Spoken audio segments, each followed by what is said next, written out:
Hello everyone, जय हिंद।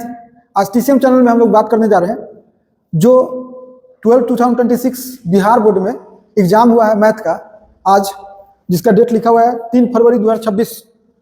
उसका set ए के क्वेश्चन का डिस्कशन हम लोग करेंगे ताकि जो स्टूडेंट एग्जाम दिए हैं उनको भी बेनिफिट हो और जो आने वाले दिनों में जो एग्जाम देंगे उनको भी प्रीवियस ईयर क्वेश्चन के रूप में ये बनेगा। तो इसमें पार्ट 1 है ये, इसमें 25 क्वेश्चन डिस्कशन करेंगे।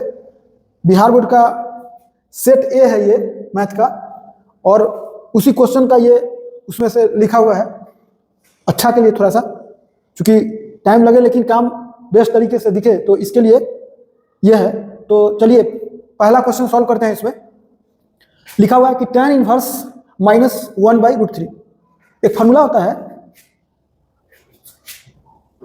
tan इनवर्स -x, ये होता है -tan इनवर्स x। जो ये फॉर्मूला जानते होंगे उनको लिखेंगे ये यहाँ -tan इनवर्स 1/√3 और tan इनवर्स 1/√3, मतलब tan कितना 1/√3, तो π/6, तो ये हो गया -π/6। तो जो इसका ऑप्शन होगा वो होगा ऑप्शन डी। ये क्वेश्चन है इनवर्स ट्रिग्नोमेट्रिक से रिलेटेड।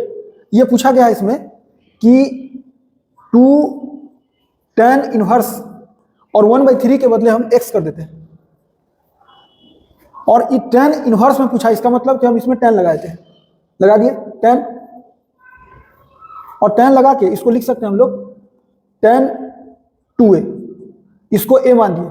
tan 2a का जो फॉर्मूला होता है वो होता है 2 tan a upon 1 minus tan square a माना हुआ है। यहाँ अलग से tan a बोले तो tan, और tan इनवर्स, क्योंकि a को तो हम लोग tan इनवर्स x लिखे हैं, tan इनवर्स x जो होता है वो x होता है। तो जहाँ tan है वहाँ x लिखाएगा, यानी यहाँ लिखाएगा 2x upon 1 minus x square. चूंकि इसका मतलब कि 2 tan इनवर्स x जो है वो लिखाएगा tan इनवर्स, और इसमें x के जगह अभी x तो हम लोग इसको माने थे 1/3, तो हम लिखेंगे 2 × 1/3 बाई 1 माइनस 1/9। इसको सॉल्व कीजिएगा तो आएगा ये 2/3 और डिनोमिनेटर में आएगा 8/9, 3 से 3 टाइम, तो हो गया tan इनवर्स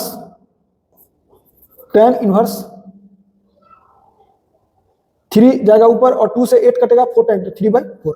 तो जो ऑप्शन है वो है tan इनवर्स 3/4, ऑप्शन हो गया बी। ये इनवर्स ट्रिग्नोमेट्रिक फंक्शन का क्वेश्चन है और ट्रिग्नोमेट्री भी है direct. tan inverse x plus cot inverse x जो है वो π/2 होता है, तो cot इसका इस पूरे का वैल्यू हो गया π/2, तो cot π/2 होगा 0, तो ऑप्शन हो गया सी।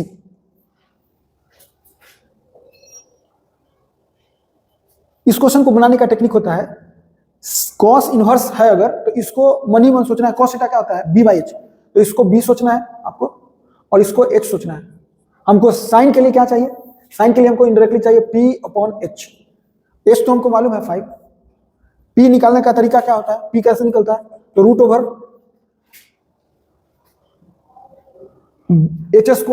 माइनस b², यानी h कितना 5 है तो स्क्वायर 25 माइनस b 9, यानी √16 का मतलब 4, तो p हो गया कितना 4, तो आंसर कितना हो गया 4/5, ऑप्शन हो गया बी।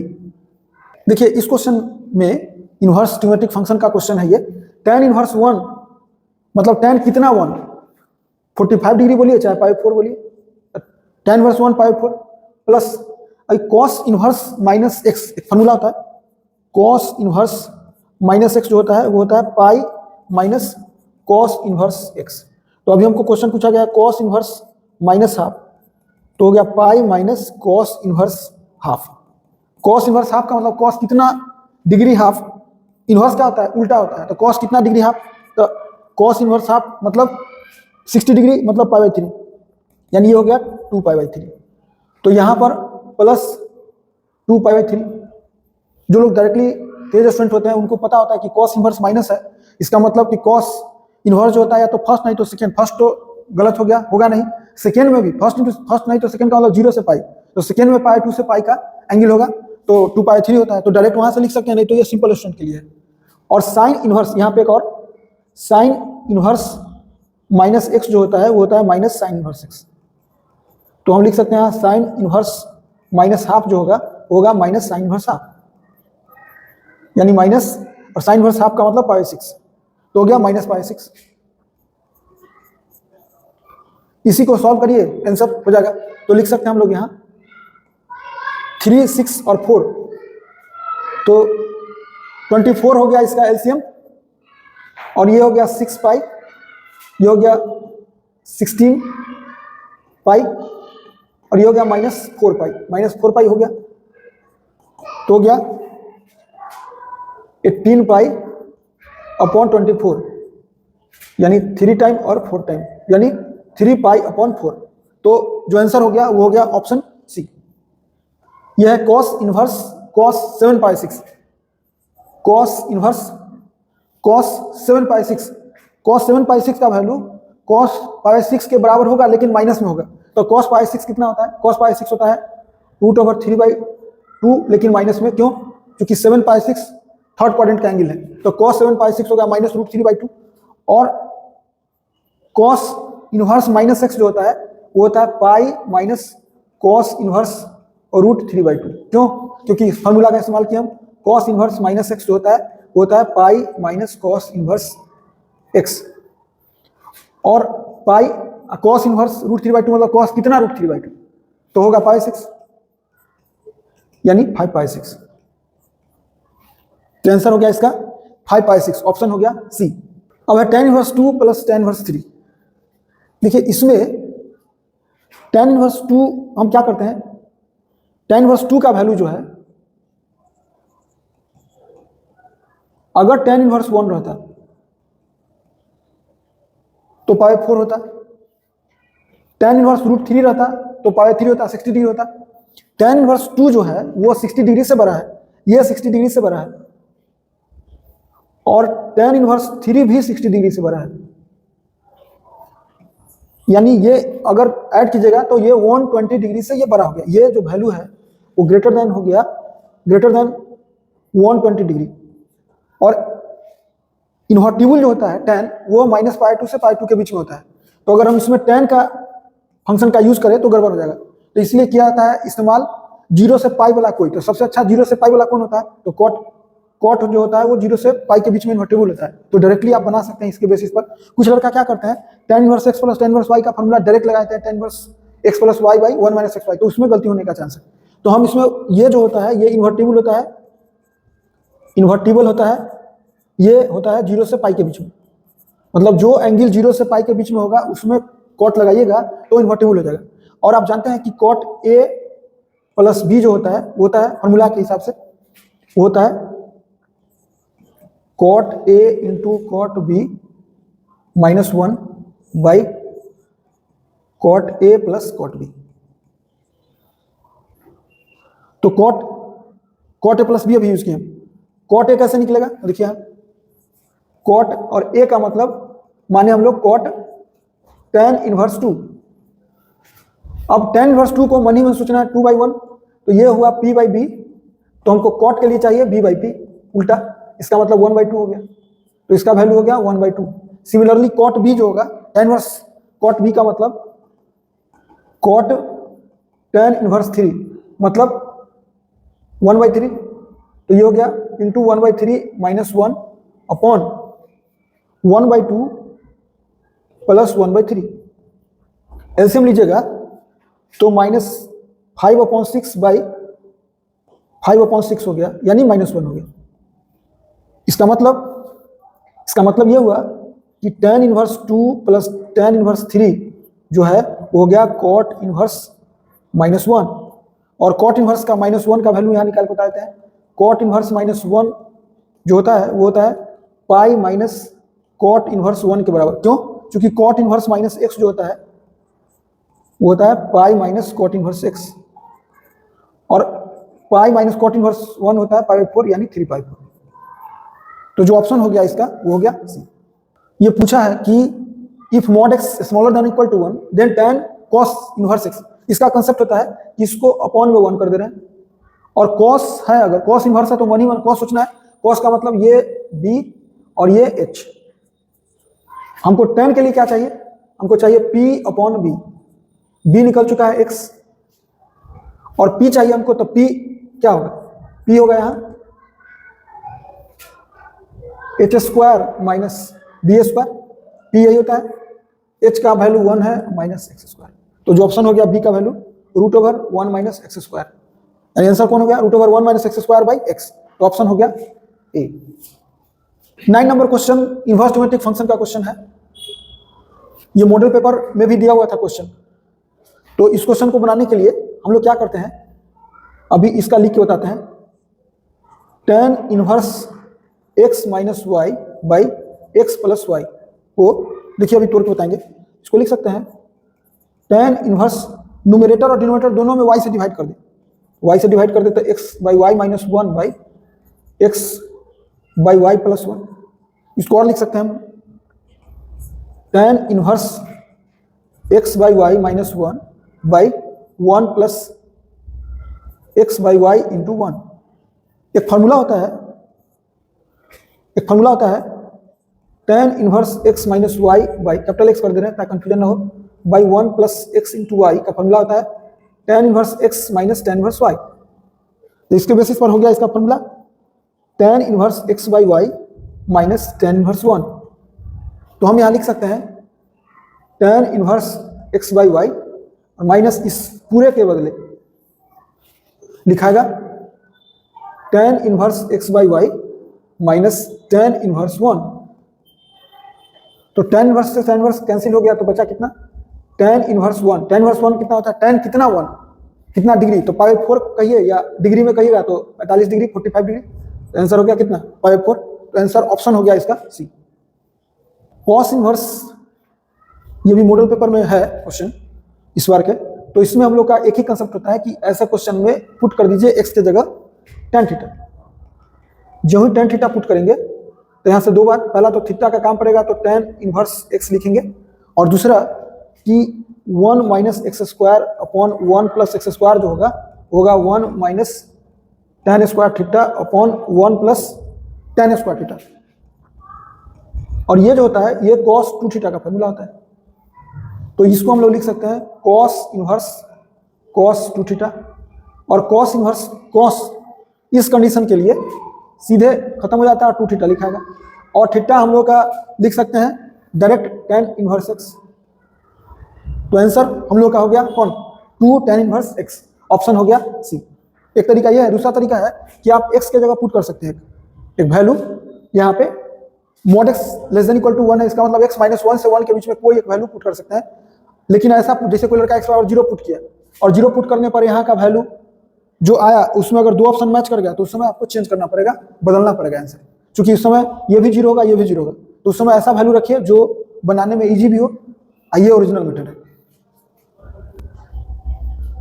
ये डिटर्मिनेंट है। तो इसमें देखिए क्या, अगर हम 12 और 11 ऐड करें तो 23 हो जाएगा, 10 और 26 ऐड करें तो 36 हो जाएगा और 26 और 37 ऐड करेंगे तो 63 हो जाएगा। ये भी मॉडल पेपर का क्वेश्चन है। तो ये C2 है और ये C3 है। हम लोग क्या करते हैं, दो उपाय है, या तो C2 और C3 को ऐड कर दीजिए, ऐड कीजिएगा तो काम हो जाएगा, नहीं तो C1 में से C2 प्लस C3 कर दीजिए। एक प्रॉपर्टी यूज कर दे रहे हैं, C1 में से C2 plus C3 property use कर दे रहे हैं। मतलब दोनों को ऐड कीजिए और इसमें से माइनस कीजिए, तो ये हो गया 0, ये हो गया 0, ये हो गया 0, तीनों 0 हो गया। किसी भी रो या कॉलम का तीनों एलिमेंट 0 होता है तो आंसर 0 होता है। तो ये ऑब्जेक्टिव में लिखिए चाहे ना लिखिए कोई फर्क नहीं पड़ता है, क्योंकि आंसर तो इसका 0 आ चुका है। लेकिन हम चूंकि बना रहे हैं तो आंसर दिख दे रहे हैं, ये फाइनल क्या हुआ 0। तो जो ऑप्शन हो गया इसका वो हो गया सी। ये डिटरमिनेंट का क्वेश्चन है और इतना बड़ा क्वेश्चन है तो प्रॉपर्टी यूज होगा। अगर एक प्रॉपर्टी हम यूज कर दें C1 में, मतलब फर्स्ट कॉलम में C2 और C3 ऐड कर दें, C1 में ऐड कर दे रहे हैं C2 प्लस C3 ऐड कीजिएगा, तो तीनों जब ऐड कीजिएगा तो इसका वैल्यू 0 होगा। इस दोनों को उसमें ऐड कीजिए तो इसका भी वैल्यू 0 होगा और इसका भी वैल्यू 0 होगा, और यहाँ जो भी एलिमेंट है लिखने का कोई मतलब नहीं है, इसका आंसर 0 होगा, क्योंकि रूल होता है कि कोई भी रो या कोई भी कॉलम का अगर ऑल एलिमेंट 0 तो डिटरमिनेंट का वैल्यू 0, तो ऑप्शन हो गया इसका बी। यह है सिंपल। डिटरमिनेंट सॉल्व कीजिए, तो दोनों को इंटू कीजिए तो हो गया 2x² माइनस इस दोनों को इंटू कीजिए तो 2 × 4 8 इज इक्वल टू 0, यानी x² इज इक्वल टू 4, तो x का वैल्यू हो गया +-2, तो ऑप्शन हो गया ए। ये भी मॉडल पेपर का क्वेश्चन है, बिहार बोर्ड का जो दिया गया है इस बार उसी में का है। ये देखिए डिटरमिनेंट है, इसको लिख सकते हैं हम लोग। अगर हम इसको ए माने और इसको बी माने तो लिखाएगा cos A sin B, और ये sin B sin, चूंकि 15 डिग्री कोई माने तो sin A, ये है cos B। डिटरमिनेंट का जो होता है ये दोनों को क्रॉस, तो हो गया cos² A माइनस ये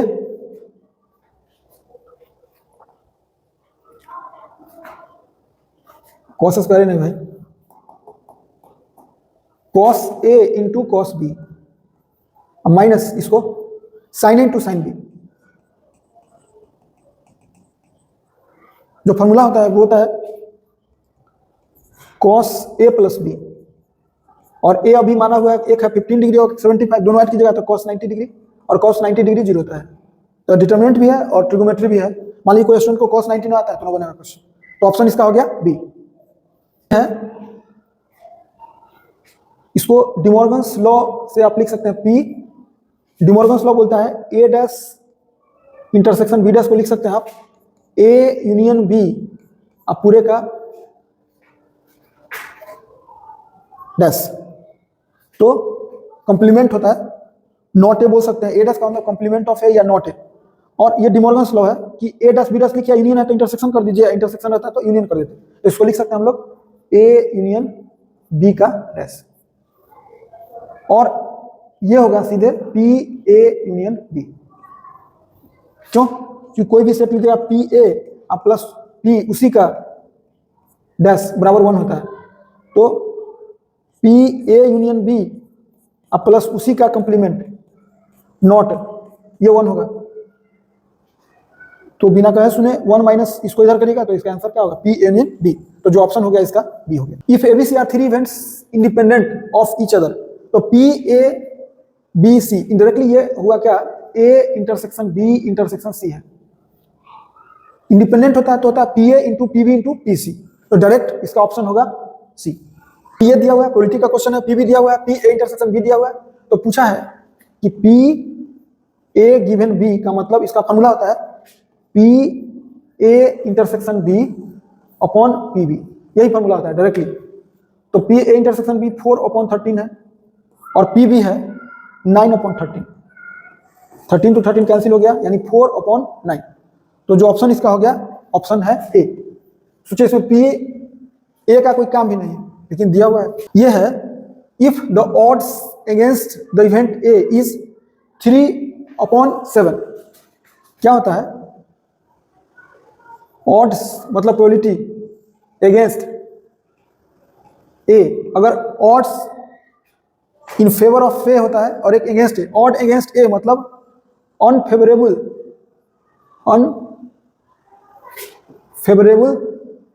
बाय फेवरेबल, यही कंसेप्ट होता है।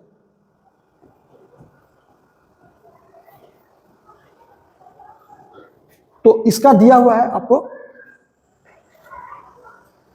ऑड्स अगेंस्ट ए का मतलब अनफेवरेबल अपॉन फेवरेबल, यानी ये दिया हुआ है 3/7। तो पूछा है कि पी ए बताइए, तो पी ए क्या होगा, मतलब पी ए का मतलब हुआ फेवर में जो होगा फेवरेबल अपॉन टोटल, यही कंसेप्ट होता है। प्रोबेबिलिटी क्या होता है, फेवरेबल जो होता है आउटकम वो नंबर ऑफ फेवरेबल, हम नंबर नहीं लिख रहे हैं, number of favourable outcome upon total. तो फेवरेबल कितना है, फेवरेबल है 7, क्योंकि ये फेवरेबल का काम करेगा और ये 3 अनफेवरेबल का, और टोटल कितना होगा, तो 3 और 7 10, तो जो ऑप्शन हो गया कौन है, बी है। इसमें पूछा है कि डेरिवेटिव है log x to the power n, log m to the power n का फॉर्मूला होता है n log m, तो इसका फॉर्मूला होगा डेरिवेटिव निकालना है और n log x, n चूंकि कांस्टेंट है तो डिफरेंशिएशन के रूल के हिसाब से बाहर होगा और log x का डिफरेंशिएशन 1/x होगा, तो n/x ऑप्शन हो गया इसका डी। ये 2 बार डिफरेंशिएशन है, मतलब इसको लिख सकते हैं हम लोग d/dx और फिर अंदर d/dx, कौन, sin 2x। अब अभी डेरिवेटिव ऑफ जो है वो रहने देते हैं और sin 2x का डेरिवेटिव निकालते हैं। sin का डेरिवेटिव कितना होता है, cos 2x होता है और 2x का अलग से इंटू 2, अब फिर डेरिवेटिव है तो कांस्टेंट तो बाहर हो गया, और cos का जो डेरिवेटिव होता है वो होता है माइनस sin 2x और फिर 2x का अलग डिफरेंशिएशन तो इंटू 2, आंसर कितना हो गया, -4 sin 2x। तो जो ऑप्शन हो गया इसका -4 sin 2x वो है ऑप्शन सी। डिफरेंशिएशन का क्वेश्चन है, एक्सपोनेंशियल में सिखाया जाता है, फॉर्मूला जो ओरिजिनल होता है इसका d/dx of e to the power x, वही का वही हम लोग यही सिखाते हैं। तो जब अंदर इन किए तो e टू द पावर है तो वही का वही हम ये सब पूरा क्वेश्चन करवाए हुए हैं और डे के रूप में, तो उसमें प्रैक्टिस क्वेश्चन के लिए देख सकते हैं आप, अभी है तो हम बना रहे हैं इस वीडियो को। तो वही का वही और साथ में इंटू में डिफरेंशिएशन किसका, जो पावर है इसका, यानी x माइनस ए, तो e to the power x minus A तो हो गया और x का डिफरेंशिएशन 1 और a तो कांस्टेंट है तो 0, यानी फाइनली 1, 1 माइनस 0 1 होगा, तो आंसर क्या होगा, e to the power x minus A, option हो गया इसका ए। इसमें देखिए अभी अगर हम अंदर इन किए तो हमको स्क्वायर रूट मिला। एक फॉर्मूला हम लोग स्टूडेंट को सीधा बताए हुए रहते हैं कि रूट एक्स का कोई पूछता है तो बोलेगा 1/2 और वही, और चूंकि एक्स का डिफरेंशिएशन 1 होगा तो लिखाएगा 1/2 और वही। लेकिन जो रूट के अंदर है उस, तो कोई बोला यहाँ क्यों नहीं किया, तो रूट के अंदर यहाँ एक्स है तो एक्स का तो 1 होता है, लेकिन यहाँ तो 1 नहीं है, तो लिखना होगा x² plus ax plus 1। x² का डिफरेंशिएशन 2x और ax का a और 1 का 0 और डिनोमिनेटर में 2x² प्लस ax प्लस 1। तो जो ऑप्शन देखिए 2x प्लस a इसमें है और डिनोमिनेटर में 2 भी है, तो ऑप्शन इसका हो गया बी। डिफरेंशिएशन का क्वेश्चन है, अंदर इन किए तो हमको साइन मिला, तो साइन का तो हम लिख देंगे cos x², फिर अंदर इन कीजिए तो x² का डिफरेंशिएशन आपको अलग से करना पड़ेगा। तेज है तो डायरेक्ट 2x लिख के आंसर लिख लीजिए, तो लिख देंगे कितना 2x, इसका 2x इंटू cos x², तो answer 2x into cos x², option हो गया ए। देखिए इसमें अंदर इन किए डिफरेंशिएशन का क्वेश्चन है तो हमको स्क्वायर रूट मिला। स्क्वायर रूट का हम लोग सिखाए हुए रहते हैं स्टूडेंट को कि रूट एक्स का बोलेगा 1/2 और वही, तो इसके हिसाब से तो हमको मिला 1/2 और वही यानी cot x। लेकिन अंदर वाला का अलग से डिफरेंशिएशन, यहाँ अंदर में जो है x है, x का डिफरेंशिएशन 1 होता है तो इसने नहीं लिखा था, लेकिन यहाँ तो लिखाएगा d/dx cot x, और cot x का जो डिफरेंशिएशन होता है वो होता है minus cosec square x, denominator में तो है सो है, तो ऑप्शन हो गया minus cosec square x by 2 cot x, option हो गया सी। इस पार्ट 1 में ये लास्ट क्वेश्चन है, तो इसमें लिखेंगे देखिए d/dx और ये इनवर्स ज्योमेट्रिक फंक्शन का क्वेश्चन है। ये इसका जो वैल्यू होता है वो π/2 होता है, tan inverse x plus cot inverse x π/2 होता है, तो लिखाएगा π/2 और π/2 कांस्टेंट है, किसी भी कांस्टेंट का डिफरेंशिएशन 0 होता है, तो जो इसका ऑप्शन है वो है बी। तो इस पार्ट में इतना ही, फिर नेक्स्ट अगले पार्ट में। थैंक्स।